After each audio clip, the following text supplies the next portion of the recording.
পীর সাহেবের হুঙ্কার ছিল, আছে এবং থাকবে ইনশাআল্লাহ। তোমরা যারা সিংহের গর্জন শুনেছ, তোমরা যারা বাঘের হুঙ্কার শুনেছ, তোমরা এখন পর্যন্ত চরমনাই পীর সাহেবের হুঙ্কার দেখতে পারো নাই।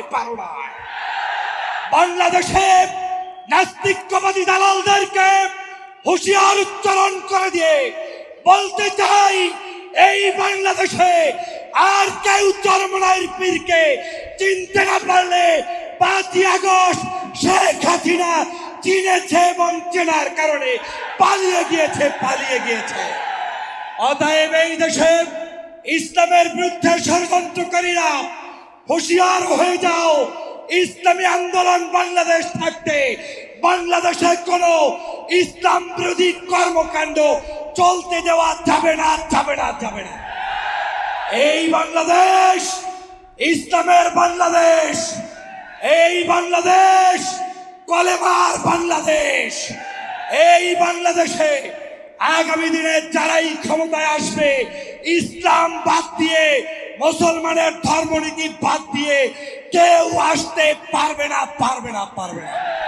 সমাবেত জনতা, আপনাদেরকে স্পষ্ট বলতে চাই, গত 16 বছর পর্যন্ত আওয়ামী লীগ জুলুম করেছে, অত্যাচার করেছে, নির্যাতন করেছে। সেই নির্যাতন সহ্য করে যারা মাঝপথে রাজপথে আন্দোলন করেছে, তার মধ্যেই চরমনাই ইসলামী আন্দোলন ছিল কি ছিল না? যদি থেকে থাকে, সমবেত জনতাকে উচ্চারণ দিয়ে বলতে হবে, আগামীর বাংলাদেশ কি ইসলামের বাংলাদেশ চান? যদি চান, নারায়ে তাকবীর, নারায়ে তাকবীর। আমি সর্বশেষ একটি কথা বলতে চাই, আমাদেরকে ঐক্যবদ্ধ থাকতে হবে বাংলাদেশ বিনির্মাণের জন্য। পীর সাহেব চরমনাই যেভাবে উদ্যোগ নিয়েছে, যে আলেম ওলামা, সে যে মাসলাকের হোক, যে তরিকার হোক, যে আন্দোলনের হোক, সবাই মিলে কাঁধে কাঁধ মিলিয়ে বাংলাদেশের আগামী নির্বাচনে ইসলামের সপক্ষের শক্তিকে ভোট দিয়ে কারা কারা নির্বাচিত করতে চান, দাঁড়িয়ে তাকবীর দিতে হবে। নারায়ে তাকবীর, নারায়ে তাকবীর।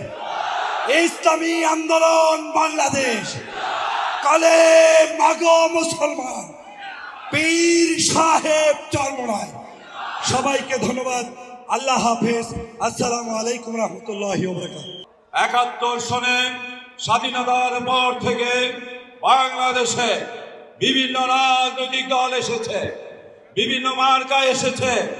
বিদ্যমান একটি সিস্টেমে নির্বাচন হচ্ছে, প্রশাসন একটি বিদ্যমান সিস্টেমে নির্বাচন হচ্ছে, প্রশাসন চলছে, পুলিশ বাহিনী পরিচালিত হচ্ছে, সীমান্ত পরিচালিত হচ্ছে, রক্ষণাবেক্ষণ হয়েছে, হাসপাতালগুলো পরিচালিত হচ্ছে, খাদ্যদ্রব্য নিয়ন্ত্রণ হচ্ছে।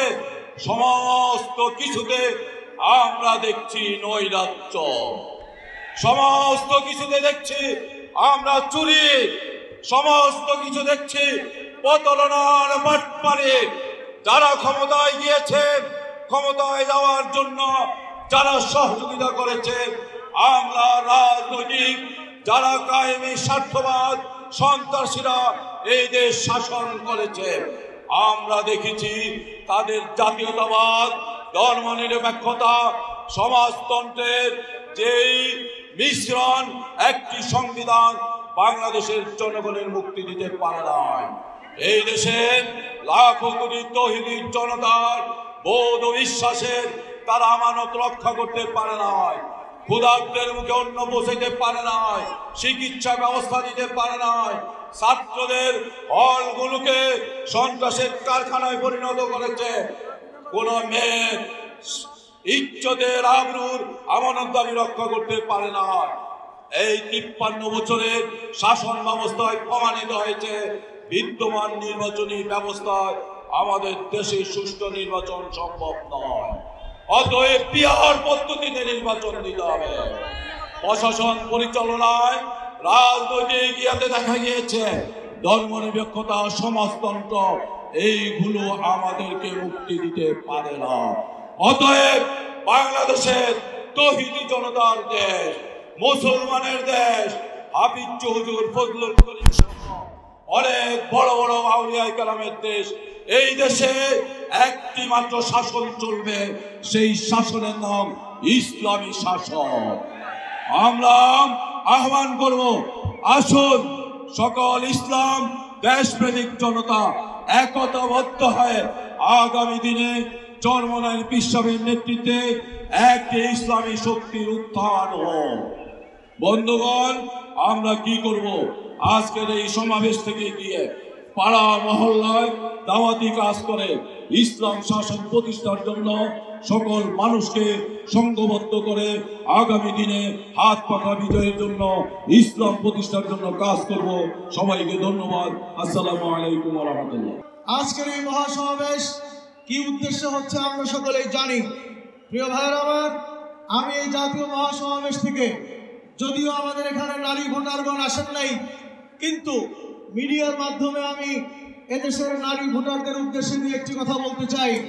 প্রিয় ভাইয়ের আমার, পর্দার আড়ালের মা বোনেরা যারা যেখানে রয়েছেন, সারা দেশে আমাদের নারী ভোটাররা যারা রয়েছেন, আপনাদের কাছে আমরা বার্তা দিতে চাই, আমরা বলে দিতে চাই, ইসলাম এদেশের নারীদের জন্য নয়, গোটা দুনিয়ার নারীদের জন্য তাদের নিরাপত্তার গ্যারান্টি কবচ। কথা বলেন ঠিক কিনা? প্রিয় ভাইয়ের আমার, আমরা স্বাধীনতা উত্তর দেখেছি, বাংলাদেশে অনেক নারীবাদী সংগঠন নারীদের পক্ষে কথা বলেছে। আমরা দেখেছি এদেশের প্রধানমন্ত্রী, বারে বারে নারীরা প্রধানমন্ত্রী হয়েছে। আমরা বিগত ফ্যাসিস্টদের আমলে দেখেছি এদেশের সংসদীয় উপনেতা, সংসদের নেতা, স্পিকার সহ বিভিন্ন জায়গায় নারী নেতৃবৃন্দ ছিলেন। কিন্তু আমরা দেখেছি এত নারী নেতৃবৃন্দ থাকার পরেও, দেশের প্রধানমন্ত্রী নারী থাকার পরেও এদেশের নারীদের অধিকার প্রতিষ্ঠিত তারা করতে পারে নাই। কথা বলে ঠিক কিনা? আমরা দেখেছি নারী প্রধানমন্ত্রী, এরপরেও নারীরা ধর্ষিতা হয়েছে। আমরা দেখেছি নারী স্পিকার, এরপরেও দেশে আমরা দেখেছি এদেশের স্পিকার, প্রধানমন্ত্রী, বিরোধী দলীয় নেতা নারী হওয়ার পরেও এরপরেও নারী নির্যাতন, শিশু নারীদেরকে নির্যাতন করা হয়েছে। কথা বলেন ঠিক কিনা? আমরা বলে দিতে চাই, একবার ইসলামী আন্দোলনকে ক্ষমতায় যাওয়ার তো আপনারা সুযোগ করে দেন, একবার আপনারা হাত পাখায় ভোট দেন। আমরা স্পষ্ট বলে দিতে চাই, যদি হাত পাখা ক্ষমতায় যায়, আপনারা যদি দায়িত্ব দিতে পারেন, আমরা গ্যারান্টি দিয়ে বলতে পারি এদেশের নারীদের নিরাপত্তার চূড়ান্ত গ্যারান্টি ইসলামী আন্দোলন বাংলাদেশের আমির আপনাদেরকে প্রদান করবে ইনশাআল্লাহ। আমাদের অতীত ইতিহাস আছে, আমরা বলে দিতে চাই, আমাদের নবী বলেছিলেন তৎকালীন সময়, তিনি বলেছিলেন ইয়াসিরুর রাকিব মিন সানআ ইলা হাদরামাউত। এটা বলে তিনি বুঝাতে চেয়েছেন পুরো আরব উপদ্বীপ, জাজিরাতুল আরবের মধ্যে তৎকালীন সময় যে ইসলামী সাম্রাজ্য রাষ্ট্র ছিল, আমার নবীজি বলেছেন এই বিশাল সাম্রাজ্যের মধ্যে থেকে এক প্রান্ত থেকে আরেক প্রান্ত পর্যন্ত একজন সুন্দরী রমণীয় যদি একাকী বিচরণ করে, কোন পুরুষ পর পুরুষ তার দিকে চোখ তুলে তাকাবার ক্ষমতা রাখবে না। প্রিয় ভাইয়ের আমার, আমরা সেই আদর্শ প্রতিষ্ঠা করতে চাই। আমরা স্পষ্ট বলে দিতে চাই, যদি ইসলামী আন্দোলন বাংলাদেশ ক্ষমতায় যায়, নারীরা তাদের অধিকার পাবে, তারা তাদের নিরাপত্তা পাবে, যৌতুক বাংলাদেশের জন্য চিরতরে বিদায় নেবে ইনশাআল্লাহ। নারীরা উত্তরাধিকার সম্পদ যথাযথভাবে তারা ফিরে পাবে, তাদের মহারণার সম্পদ তাদের নিজের মালিকানায় থাকবে। কোন পুরুষ অযথা তাদের দিকে জুলুম করে চক্ষু ঢুকু করার সুযোগ পাবে না ইনশাআল্লাহ। কাজে আসুন আমরা সকলেই দল মত নির্বিশেষে, পুরুষ নারী আমরা সকলেই ঐক্যবদ্ধভাবে আগামী দিনে হাত পাখাকে বিজয় করে একটি সুন্দর বৈষম্যহীন নারী পুরুষের অধিকার প্রতিষ্ঠিত হয়, সম্মান প্রতিষ্ঠিত হয়, এমন একটি বাংলাদেশ গড়বার জন্য আমরা কারা কারা প্রস্তুত আছি? নারায়ে তাকবীর।